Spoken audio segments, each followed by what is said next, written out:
98% of women believe they will be responsible for the finances of their household at some point in their lives. And that is earlier in their lives when they are in a single family household situation, or they are just on their own, or later in their lives when they tend to outlive their spouse. The 98% is because at some point in our lives, and at many points along the ways in our lives, we are fully responsible for the financials. Now, what's kind of always been true is women have been very comfortable in that role as the bookkeepers, in a sense. Like, I think about my dad telling stories about my grandmother, who was born in 1903, being the bookkeeper of the household. She was the one who was like, we've got, we're spending these things, this money on these things. And I understand this much is in the bank right now, like sort of, balancing the check, so to speak, right? Putting the money out into the world and protecting it in the sense of the family household. We have for many years been the one who has paid the bills and shown up for the doctor's offices and bought the groceries and that sort of thing. Women are very comfortable in that realm, where only 28%, so while almost 100% of us believe we will be in charge of the money at some point, or already are, or have phases of it, only 28% of women feel comfortable, confident doing something with that money. And what I mean by that is deciding how much of it is going to go under a mattress, sit in a checking account, be in savings, how much of it goes into ETFs and mutual funds and bonds and, treasury bonds and all different kinds of typical makeup of how you might think of financial management in the system,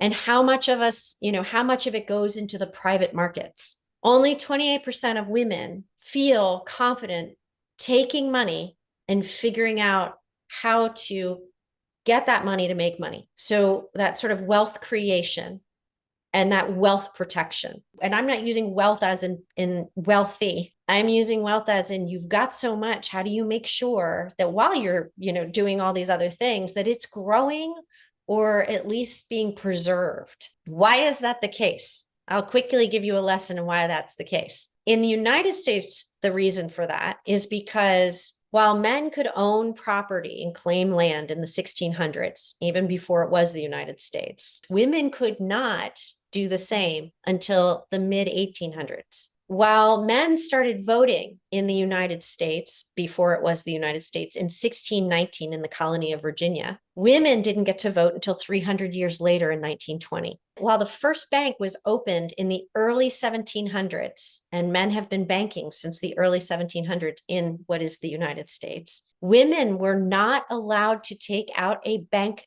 account without a male cosigner. The first generation that was allowed to take out a bank account without a male cosigner was my mom. I was already 4 years old, 1974. And, compared to 1700s when the banks were open, right? The New York Stock Exchange launched in 1791, trading on exchanges, making money, make money, all of that.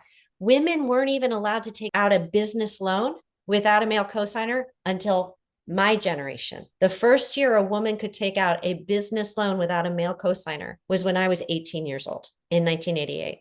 That's why women aren't comfortable with money. We're comfortable spending it just like my grandmother did back in the early 1900s. She was comfortable spending it because that was the role she was given, but she was not permitted or thought to be confident in that other realm of figuring out what to do with the money. So that's why the system exists as it is. That's one thing. Why are we on such a soapbox about doing something about it? We are on a soapbox about doing something about it because if we focus solely on getting women into the C-suite and into boards and, rising through that corporate ladder, we are entirely focused on the system as it exists today. So think about it this way. Before I was allowed to take out a business loan without a male cosigner, Microsoft already existed, and so did Apple. They were already created by that point, right? That's the system that exists today, all these big corporate structure, right?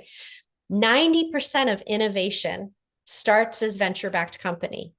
40% of the time when an IPO happens, the person that is the CEO is the founder of the company.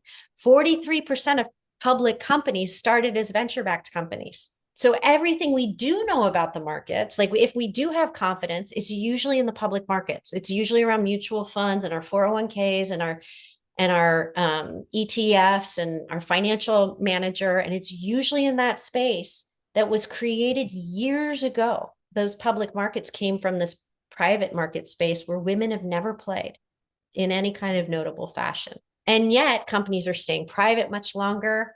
They're, going from public to private, being taken off of the public markets, and like two of our corporate customers, Sumo Logic and Smartsheet, just did it. And there's this whole domain where most of wealth is created. Most of wealth is created in the private markets, from seed stage to series A, B, C, D, E, F, G, go public, go private again, all of that space. And we aren't in it. But the last thing I want to say about that is, even if we don't want to be in it, even if we're like, that's not for me, and I don't really want to figure out how to potentially take money and invest it in private markets and be more sophisticated in understanding how to make money, even if I don't want to actually do it myself, I need to know about it. I need to understand what's going on, because knowledge is power. Knowledge is where we get to say, actually, if I know, maybe I would put some money behind that really cool technology I want to see in the world. Or maybe at least, when my significant other, my brother, my spouse, my father is saying, hey, I'm going to take some of this money and I'm going to put it into a private equity fund. And the private equity fund is investing in private markets. I know something about it.